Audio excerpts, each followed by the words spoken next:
goals into two parts. First is long range. Long range goals. That's your dreams. Your dreams for the next 3, 5, 10, 20, 30, 40 years. Actually, the rest of your life. Your dreams. You've got to keep dreaming. Ronald Reagan, president, said to the joint session of Congress a few weeks ago, "The Republic is a dream. And if we don't keep dreaming, we will lose the Republic." Your better future is a dream for yourself and for your family. Where do you want to go? What do you want to do? What do you want to be? What do you want to see? You've got to dream dreams. There's a Bible phrase that says, without dreams and visions, people perish. You've got to have something to go for that inspires the heart and the soul. Dreams. From the children of Sanchez, it says, "Take the crumbs from starving soldiers, they won't die. Take the bread from hungry children, they won't cry. But without dreams, we all will die." You've got to dream. Don't lose your dreams for yourself, for your future, for your family. The dreams of love and enterprise and travel and doing things, becoming something unique on your journey here. Don't lose your dreams. Do some dreaming. That's long-range goals. You've got to have those. So that's number one. Here's the second part of goals, short range. Short-range goals. That's your goals for tomorrow, this week, this month, this year, the immediate future. We call these confidence builders. Because if you set up something short-range, go for it, get it, latch onto it, work hard, accomplish it. That starts building your strong feelings to go for your dreams. Now, I've divided goals into 3 categories. Here they are. Number 1 is economic. That's your goals for money, income, business, profits, production. Economics. Make sure you've got your economics well planned. Economics plays a major role in everybody's life. Economics is major, which means it ought to be meticulously well planned for tomorrow, this week, this month, this year, long range. What if you asked somebody tomorrow if you could see their meticulously well-planned list of economic goals? What would they probably say? They say, "You some kind of a nut? You must be weird." Hey, I found out what success is. Success is doing what the failures won't do. Make sure you've got your economics well planned. It'll put you in the top 5%. One of the key little subjects we talk about on the weekend is the 7 fundamentals for wealth and happiness. And that's one of them, well-planned economics. It's a fundamental if you want to do well. Join the top 5%. Anybody in this room can join the top 5%, if you will. Okay. Now here's the second category of goals, things. Make a list of the things you want. And on my list of things, now I put everything. Little things as well as major things. Doesn't matter how small it is, it goes on my list. I used to just put major things, cars, homes. I don't do that anymore. I now load my list with everything. Everything. And the reason is, part of the fun of having a list is checking it off. That's it. Boy, at the end of the day, if you can go, got it, got it, got it, got it, got it, got it, whatever it is, right? You get into the habit.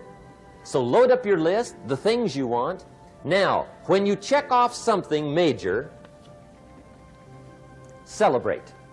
That's an important point to make. Celebrate your achievements. Live it up. Have a party when you reach something you've worked for a while. See, we all grow from 2 experiences. One is called the pain of losing. The other one is called the joy of winning. We need both of them. Amplify them as much as you can, which also means make losing painful. If you set up something, fooled around, didn't get it, put it on yourself. On the other side, if you did get it, congratulate yourself. Self-congratulations is a sign of maturity. Seeking congratulations is a sign of immaturity. But hey, winning and losing, see, that's what it's all about. That's the name of the game. Now, some people lead such mediocre lives, at the end of the day, they don't know whether they're winning or losing. They got no clue. Guy's just going through the day with his fingers crossed. There's a better way. Okay, here's the third category of goals: personal development. Put those goals together. Personal development goals. That's your goals to be stronger, more decisive, be a speaker, be a leader, learn a language, all kinds of skills.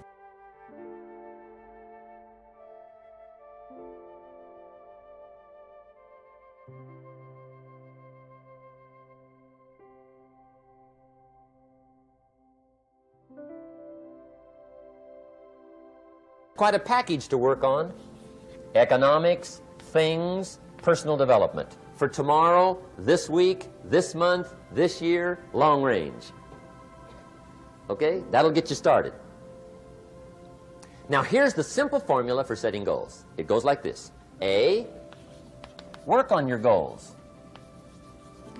That's step one. Work on them.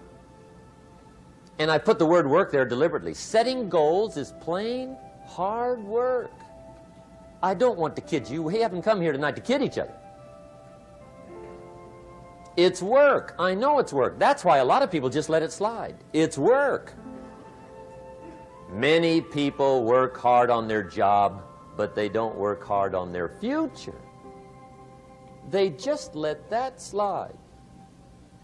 And the work involved is making plans. I know most people don't. I understand that. But don't let that be you.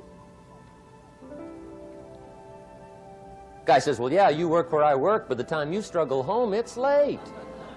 You got to eat a bite of supper, watch a little TV, get to bed. You can't sit up half the night. Plan, plan, plan. And the guy's behind. Good worker, hard worker, sincere. But you got to be better than sincere, working hard. You got to be better than a good worker. You got to be a good planner. Somebody once wisely said, the people who fail to plan are planning to fail. Well said. So work on your goals. Here's step two. Write your goals down. That's so important. I teach my staff around the world, put your goals in your journal. Because one of the major people you want to study is yourself. So here's the list of goals I put together 3 weeks ago. Here's the list of goals I put together 2 years ago. Here's some of the changes I made, rearrangement of my priorities. I scratched these off, I put these on, I've gotten these. Study your accomplishments, study what your desires are. Put them on paper, write them down.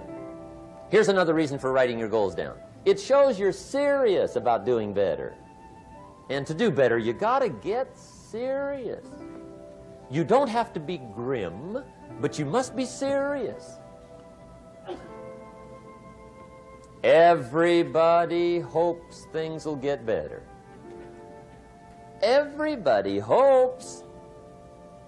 Poor people hope. That ought to tell you something. It means the future does not get better by hope. It gets better by plan. I used to have the affliction called passive hope. It's an affliction.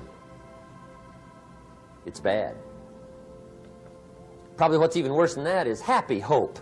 Now that is really bad. That's bad. Happy hope. The guy's 50 and he's broke and he's still smiling. See, that's not good. So get serious about your goals. Put them on paper. Write them down. There's all kinds. His goals, her goals, their goals. Business goals, financial independence goals, family goals. I mean, there's so many things to work on this that if you don't get busy and work on it, sure enough, the time will pass. And sure enough, 5 years from now, you'll wind up where you don't want to be, wearing what you don't want to wear, driving what you don't want to drive, being what you don't want to be. Now's the time to fix it. Now here's the third step to your goals. Check the size of your goals and the kinds of goals. How big they are, what kind they are, affects you. And here's one of the important phrases of the evening. Your goals are affecting you, whatever they are. Your goals affect your handshake. Your goals affect your attitude, personality. Your goals affect the way you walk, the way you talk, the way you dress. All day long, we're being affected by our goals. Now, some people have goals, but they have such lousy goals. The effect is bad.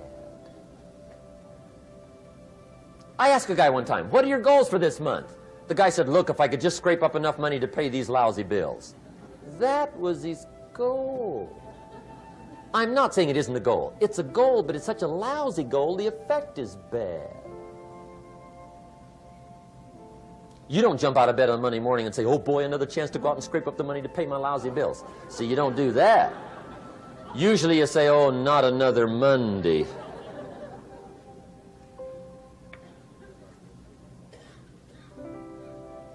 And some people have so given up on life, they have joined the thank God it's Friday club. How sad. Surely those are the same people, when life is over for them, will say, thank God it's